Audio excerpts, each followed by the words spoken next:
Hello, everyone. Welcome into another video here on the Guilty as Charged podcast YouTube channel. Another episode of Bolt Breakdowns, where today we on this YouTube channel are still in a state of Khalil Mack euphoria, as I'm sure most Chargers fans are after Thursday's trade, which sent a second and a sixth to the Bears for one Khalil Mack to be the edge rusher opposite Joey Bosa. So in today's video, I want to talk about five, big picture effects of the Khalil Mack trade. How will it affect the team short term, long term, going forward? And I think the natural place to start is by talking about one, Joseph Bosa, who I think is kind of the biggest benefactor of this trade, just very clearly.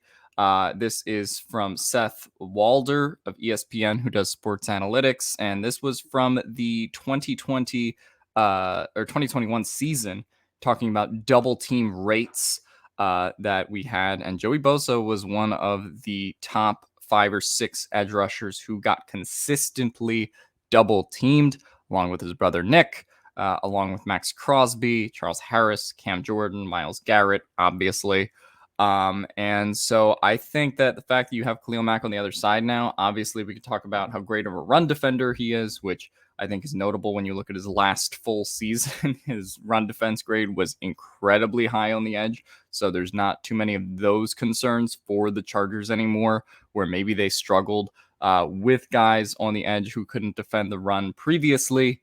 There is none of that concern with Khalil Mack. And more importantly, I think Joey Bosa's double team rate going down is going to be a huge boon for the Chargers, and just the ability to have him not double teamed is going to be such a great concern and open up this pass rush so much. So I got to say that Joey Bosa, the big takeaway is that Joey Bosa is kind of the winner of the Khalil Mack trade. Of course, the Chargers won the Khalil Mack trade, but by proxy, Joey Bosa is going to kind of maybe have a real breakout season that I think can result in like 14, 15 sacks. I really wouldn't be surprised when you consider how much of a force Khalil Mack is opposite of him. Of course, that does depend on the ability of both of those players to stay healthy. So that's one thing to consider. I think when talking about this trade, of course, the other thing that I think we do have to talk about when it comes to this trade is one Uchenna Nwosu, who took to Twitter to tweet, "Business is business," a day after the Khalil Mack trade was reported. And I think we all know what that means. Uchenna Nwosu now out of the picture with Khalil Mack in the picture. And I think a lot of people were talking about, in our comment section at least, maybe he can be edge 3, maybe he can, take less money to stay here. But it's just very clear that that's not what's going to happen at this point. And I think that it's good for Nwosu and the Chargers. Chargers get their kind of perceived upgrade at that position, and Nwosu gets a chance to test free agency. He's going to get his bag. And also the Chargers are likely going to get a 2023 comp pick out of it. Of course, the comp pick formula depends on how many free agents the Chargers let walk, how many they'll decide to keep.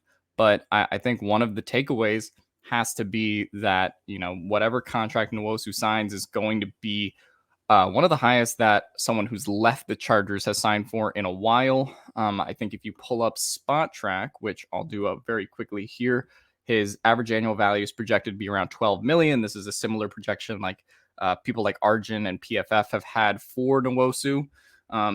So that would put him at 4 years, 48, 5 years, 60. I believe Rayshon Jenkins, based on contract, had 10 million average annual value or 8 million, somewhere around there. But his level of play didn't really up the comp pick.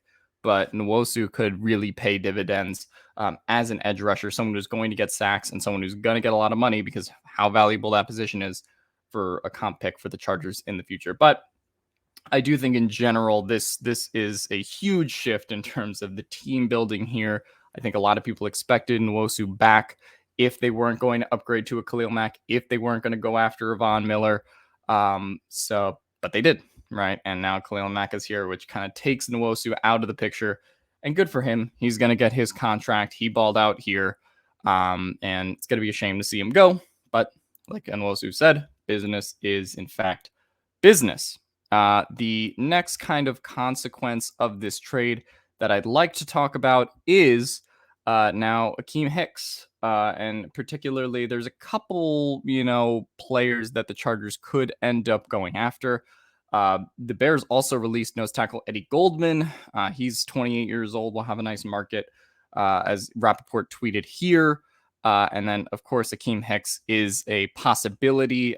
This Draft Network article by one Carmen Vitali detailed, why Akiem Hicks would want to come here. Obviously, played with Khalil Mack under Brandon Staley before, very familiar with Jay Rodgers, who is now the defensive line coach of the Chargers. And really, they run a very similar scheme, which is why Mack fits here. It's why Hicks would fit here. It's why someone like Eddie Goldman, if the Chargers did kind of want to go after him as a Joseph replacement, would work as well. But yeah, so he's someone that would immediately boost the run defense, and someone that can, as Carmen Vitali puts it here, eats up blockers on the interior. People will talk about health as a problem, but that's also the bet they're making on Mac too after missing 10 games last year. So for me, I think you kind of ignore it, especially because if you're talking about an Akiem Hicks contract in general, it'll be relatively short term anyway, whether it's maybe a 2-year deal, 3-year deal.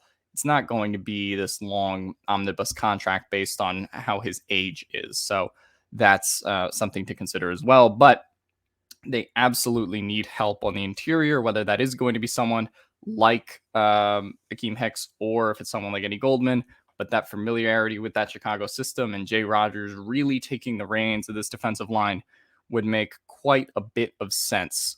So I can kind of see them going in that direction. The other thing that I wanted to talk about, this is something that Steven tweeted a couple days ago, and there were a couple mock drafts before the trade that did have David Ojabo or an edge rusher to the Chargers in general. And I don't think I'm saying anything too bold with the concept that now the Chargers are probably out on an edge rusher at 17, and that's going to be one of my big picture takeaways. I don't think they will be taking an edge rusher at 17 with Mack in the fold, and specifically the fact that Mack is under contract for 3 years.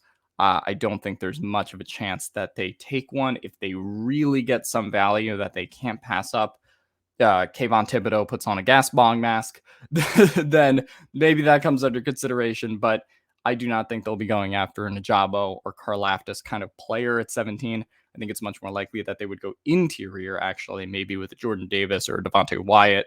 But to me, edge is off the table, especially because of how they structure this too, right? Their room is really Bosa, Mack, Rumpf, and then you kind of have one more, right? The Chargers last year carried 4 edge rushers for most of the season, and I expect them to do the same this year. So that might be a day 2, day 3 guy in the draft. That might be someone like Trey Flowers, who just got released by the Lions as sort of a rotational guy. But I don't think they're going to be going for a starting edge, plug and play, day 1 guy anymore. And I think that takes Ojabo off the board. I think that also takes someone like George Karlaftis off the board. In all reality, when it comes to that. And the last thing that I kind of want to talk about is this is more of a long-term thing. The Chargers have a deadline. It is May 2nd when they have to decide to pick up or not pick up the 5th-year option for defensive tackle Jerry Tillery. I think everyone who watches the show knows what me, Steven, and Tyler think about the idea of picking up the 5th-year option on Jerry Tillery. But the Khalil Mack trade, in my opinion, really brought through the fact that they're probably not going to pick it up. So I do want to demonstrate this. If you go to Spot Track right now, it actually says 11.5 million as the 5th-year option for Tillery. That's actually incorrect. His number is 9.594 million. Basically, 10 million would be the 5th-year option for Tillery. But now that they have 25 plus million per year invested in Bosa, they have 17 million per year invested in Mack. You do have them as kind of Sebastian Joseph Day contenders, Akiem Hicks contenders, possibly. They're going to pay, not a premium, but they're going to pay for that. And you want them to go after the back end and go for a cornerback like a JC Jackson or Charvarius Ward. That's really where they're going to be spending the money.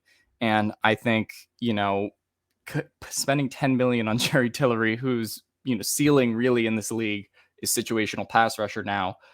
That's just not going to be wise. And Daniel Popper pointed this out when Tom Telesco had his press conference prior to a Khalil Mack trade, prior to all of this going down, is that he was very excited about Mike Williams' fifth-year option at the combine, and pretty much said at the press conference they were going to pick it up. When it came to Derwin James, pretty easy decision. And then when it comes to Jerry Tillery, all the contract plans I'll talk about down the road. So Tom Telesco's lack of enthusiasm when it comes to Jerry Tillery and answering that fifth-year option question, in addition to where the Chargers are really investing this money on the back end of the defense, potentially in free agency, and what they've already invested on the defensive line in general, makes it very unlikely to me that they're going to pay $10 million for Jerry Tillery when they sort of need to save money, in other places to kind of, get this Super Bowl window for Justin Herbert popping, as Tom Telesco already did with the Khalil Mack trade. I do not think Jerry Tillery is part of their future plans, and ultimately, I do believe they will end up declining the fifth-year option, and that's kind of a big takeaway of the Khalil Mack trade. Maybe if they brought back Nwosu and really ran this defense back, there'd be a chance for Tillery to have that kind of season where they pick up the fifth-year option and see where it goes. But I think he's all but out of their plans at this point.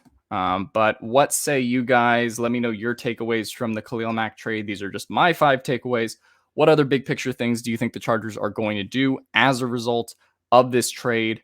Let me know in the comments down below. We're all excited about Khalil Mack. And of course, as always, bolt up.